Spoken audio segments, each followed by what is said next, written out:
AP మాజీ CM Jaganmohan Reddy camp ఆఫీస్లో ఉన్న ఫర్నిచర్ ఇవ్వాలని ప్రభుత్వం ఆదేశించడంపై మాజీ ఎమ్మెల్యే కొడాలి నాని స్పందించారు. ఆ ముష్టి ఫర్నిచర్ ఎంత అయిందో చెప్తే ముఖాన్ని కొడతాం. తొక్కలో ఫర్నిచర్ని పట్టుకుపోతే పట్టుకుపోండి. మేమేమైనా వాటిని సాక్షి ఆఫీసులో పెట్టామా? ఎంత టార్గెట్ చేసినా వైఎస్ జగన్ వెంట్రుకు కూడా పీకలేరు. ఆయన ఎప్పుడు ప్రభుత్వం గెస్ట్ హౌస్లో ఉండలేదని నాని ఫైర్ అయ్యారు. ఋషికొండలో కట్టినటువంటి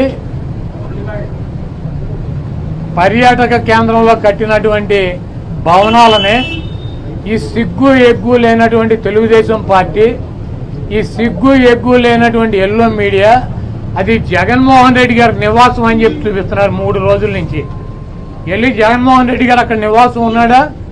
ముఖ్యమంత్రి అయిన తర్వాత 5 సంవత్సరాలు ఈ తాడేపల్లిలో ఉన్నటువంటి ఇల్లు క్యాంప్ ఆఫీస్ ఇక్కడి నుంచే నడిపాడు. ఆయన కార్యాలయాన్ని కానీ ఇంటిని కానీ జగన్మోహన్ రెడ్డి గారి రక్తంలో లేదు. ప్రభుత్వం కట్టించినటువంటి ఇళ్లలో ఉండటం కానీ ప్రభుత్వం కట్టించినటువంటి గెస్ట్ హౌస్లో ఉండేటువంటి కర్మ జగన్మోహన్ రెడ్డి గారికి పట్టల. జగన్మోహన్ రెడ్డి గారు వైజాగ్లో సొంత ఇల్లు కట్టుకున్నాక అక్కడ షిఫ్ట్ అవుతాడు.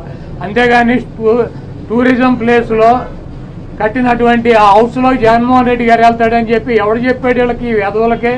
అది జగన్మోహన్ రెడ్డి గారి కోసం కట్టించుకున్నటువంటి ఇల్లు అని చెప్పి రకరకాలైనటువంటి కథనాలు రాస్తున్నారు.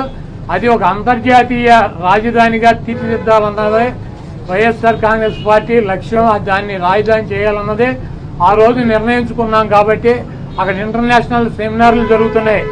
అనేక మంది ఇంటర్నేషనల్ సంబంధించినటువంటి దేశ విదేశాల నుంచి అనేక మంది పారిశ్రామికవేత్తలు వస్తున్నారు. కనీసం వాళ్ళకి సౌకర్యం ఉంటాకి అవకాశం లేనటువంటి పరిస్థితి ఉంది. కాబట్టి ఉత్తరాంధ్రలో ఉద్దానంలో దాదాపు 700 కోట్ల రూపాయలు పెట్టి హాస్పిటల్ కట్టించారు కిడ్నీ పేషెంట్ల కోసం అని చెప్పి. అదేవిధంగా విజయనగరం కావచ్చు లేదా పార్వతీపురం కావచ్చు, ఉత్తరాంధ్రలోనే 650 కోట్ల రూపాయలు పెట్టి ఒక్కొక్క మెడికల్ కాలేజీ కట్టించారు.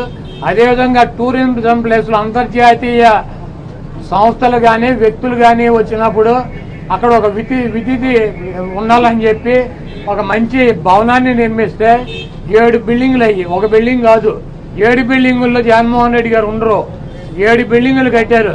ఆ 7 బిల్డింగుల్లో 7 బ్లాకుల్ని చూపించేది జగన్మోహన్ రెడ్డి గారు 450 కోట్ల రూపాయలు పెట్టి ఇల్లు కట్టుకున్నారని చెప్పి ఈ దుర్మార్గమైనటువంటి ప్రచారం చేస్తున్నారు.